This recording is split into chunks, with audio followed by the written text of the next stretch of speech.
급격하게 안 좋아지는 케이스는 굉장히 드물다, 이제 거의 없다라고 보시면 됩니다. 네, 안녕하세요. 뇌부자들입니다. 오늘 3분 만에 알고 싶다 시간에서는 최근 며칠 인터넷을 뜨겁게 달군 뚜렛이라는 병에 대해서 좀 이야기를 해보려고 해요. 최근 한 달 사이 I'm 뚜렛이라는 한 유튜버 분께서 자신의 틱 행동을 담은 영상을 해서 엄청난 화제가 됐었죠. 그렇죠. 그런데 며칠 전부터 이게 조작이다 라는 이야기가 나와서 정신과 의사들이 보기에는 과연 어떤가 라는 이야기를 해보려고 오늘 밤에 이렇게 만나게 되었습니다. 그래서 참 이게 어려운 이야기라 저희 나름대로 어떤 식으로 풀면 좋을지 고민을 많이 했는데 사실은 이제 이게 다 의미 없는 고민이 되었습니다. 유튜버 I'm 뚜렛씨가 그동안 영상에 조작이 있었음을 인정하고 사과하는 내용의 영상을 게재를 했죠. 지금이라도 진실이 밝혀진 게 다행이라는 생각이 들면서도 한편으로는 또 관심을 받기 위해서 이렇게 질병을 연출한다는 점이 굉장히 씁쓸하게 느껴지기도 했습니다. 좀 화가 나기도 했고. 네, 그렇죠. 아마 많은 분들께서 이번에 처음 들으셨을 텐데 뚜렛 그리고 틱에 대해서 말씀드릴 때 꼭 알려드리고 싶은 건 이게 소아기에, 그러니까 어린 시절에 처음으로 발생하는 질환이고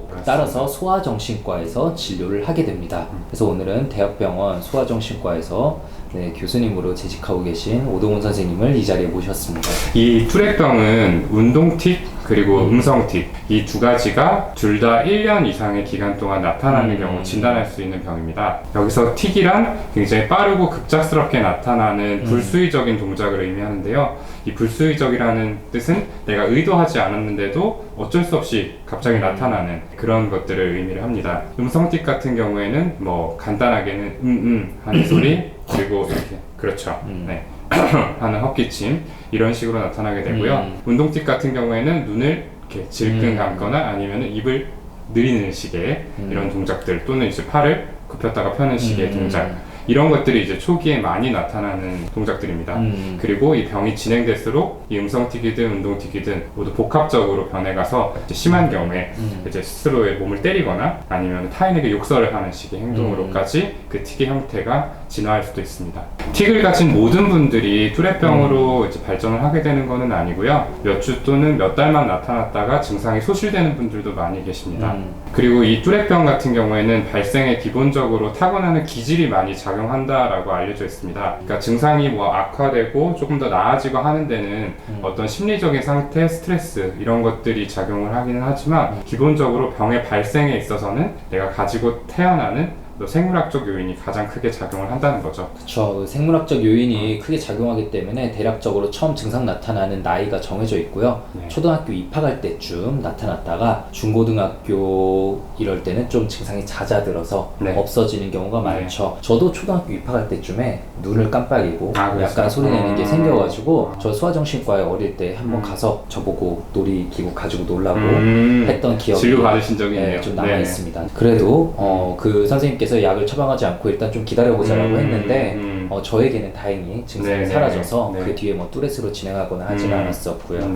간혹 성인기에도 이 I'm 뚜렛이가 보이는 것처럼 증상이 심한 분들이 있기는 한데 흔한 일은 절대로 아닙니다. 그리고 이렇게 증상이 심한 경우에는 보통 전치기, 아동기에 증상이 매우 심했던 경우들이 많습니다. 사실 이 유튜버 I'm 뚜렛이가 의심을 받기 시작한 것도 이제 본인이 군대를 현역으로 다녀왔는데 갑작스럽게 이후에 안 좋아졌다는 말씀을 하셨고, 또 이어서 제보자들이 이제 뭐 랩 앨범을 낼 정도로 몇 달 전까지는 증상이 괜찮았다라는 이야기를 하면서부터였잖아요. 사실은 이 뚜렛장애라는 병 자체가 워낙에 증상이 왔다 갔다 할 수 있기 때문에 그런 게 가능한 일이기는 한데, 이제 성인기에 이렇게 몇 달이라는 기간 동안에 일상생활이 가능할 정도로 별다른 증상이 없다가 이렇게 급격하게 안 좋아지는 케이스는 굉장히 드물다, 이제 거의 없다라고 보시면 됩니다. 만약에 제가 이제 실제로 성인기까지 뭐 군대도 다녀올 정도로 증상이 별로 없던 분이 몇 달 사이에 이렇게 증상이 나빠져서 왔다. 뭐 영상 보시면 아시겠지만 이제 라면 같은 거 드실 때 거의 식사를 잘 못하세요. 물론 이제 뭐 티쿨이라고 해가지고 증상이 없는 기간에 이렇게 드시기도 하지만 이제 뭐 면발이 날아가기도 하고 이런 모습들이 많이 보이는데, 이제 이 정도다라고 한다면은 저 같은 경우에는 이제 틱장애에 앞서서 뭐 다른 뇌에 어떤 이상이 있지는 않은지 영상 촬영 같은 거를 하자고 권유를 드릴 것 같습니다. 네. 간혹 가다가 이제 군대도 정상적으로 다녀오시고 그 이후에 증상이 뭐 악화되는 분들도 계시긴 합니다만 계시긴 해요. 네, 이 정도로 증상이 심한 경우는 그렇죠, 솔직히 보지는 못했습니다. 네. 그러니까 요는 증상이 이제 나빠질 수는 있고 그리고 아임뚜레시가 보이는 증상도 분명히 가능은 하지만 그게 어릴 때 티가 안 날 정도로 그리고 군대도 정상적으로 다녀올 정도로 생활하셨던 분이 지금 이 정도로 증상이 심하게 나타나는 건 사실 거의 없는 케이스라는 그렇죠, 거죠. 그렇죠. 그래서 이제 오늘의 고백이 나오기 전에 저희들끼리도 사실 증상이 좀 과장된 것 같다, 어떻게 생각하느냐 이런 이야기를 주고받았었어요. 근데 굉장히 민감한 이야기이기 때문에 좀 어떻게 다뤄야 될지 고민을 하는 시점에 이제 이 사과 영상이 올라오게 된 거고요. 저는 사실 이렇게 문제가 되기 전에 앞서서 이 영상을 봤을 때 조금 미심쩍은 부분이 있기는 했었습니다. 이분께서 투렛병을 앓고 계신 분들이라면 절대로 하지 않을 것 같은 걸 훈련이라고 하시더라고요. 아마 많은 분들이 보셨겠지만 이제 방울토마토랑 완두콩을 젓가락질을 해가지고 옮기는 것. 사실 이 완두콩 같은 경우는 굉장히 작기 때문에 젓가락으로 옮긴다는 게 이 투렛병이 없는 분들한테도 그렇게 만만한 미션이 아닌데 굳이 이렇게 스트레스 받고 긴장되는 어떤 작업을 어떤 훈련이라는 이름을 붙여서 한다는 게 좀 이해가 잘 되지 않았습니다. 사실 투렛병을 앓고 계신 분들이라면은 어떤 스트레스 상황, 특히나 이제 이렇게 긴장되는 상황에서 급격하게 틱이 악화될 수 있다는 거는 알고 계시고 보통은 이런 상황을 피하려고 하시거든요. 그쵸. 그런데 이제 이분 같은 경우에는 오히려 이제 그런 상황을 연출하시는 게 어쩌면은 조금 증상을 좀 과장해서 보여주고 싶은 거 아닐까? 좀 더 많이 나오게 일부러 의도적으로 연출을 하는 거 아닐까? 라는 생각을 좀 했었습니다. 네. 예.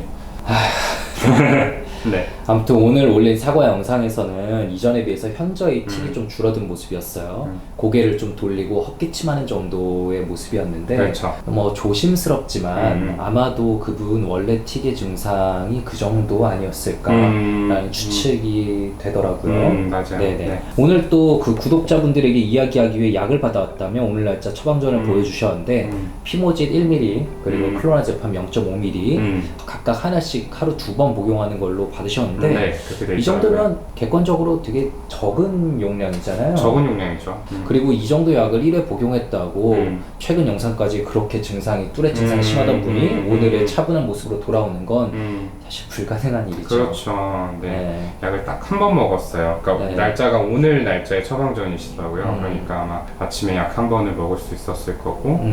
네, 약을 먹어서 이렇게 확 좋아졌다라고 하는 거는 그만큼 먹어서 사실 뚜렛 장애로 굉장히 고생하고 계신 분들께 좀 기만하는 행동이 그렇죠. 아닌가 싶습니다. 그렇게도 볼 수 있을 것 같아요. 제가 대학병원에서 근무를 하면서 뇌신부 자극술이라고 해서 이 난치성 뚜렛 환자분들이 받는 수술 있거든요. 이 수술을 고려하시는 그리고 이제 수술 후에 치료를 계속해서 이어받으시는 환자분들을 접할 기회가 자주 있었는데요. 그래서 이 뚜렛 증상이 심한 분들이 얼마나 힘겹게 일상생활에서 병과 맞서고 계시는지를 잘 압니다. 사실 이 아임뚜렛 영상이 처음에 이슈가 되었을 때도 자신의 증상을 스스럼없이 드러낸다는 게 참 대단하다라는 생각이 들면서도 한편으로는 조금 불편한 마음이 들더라고요.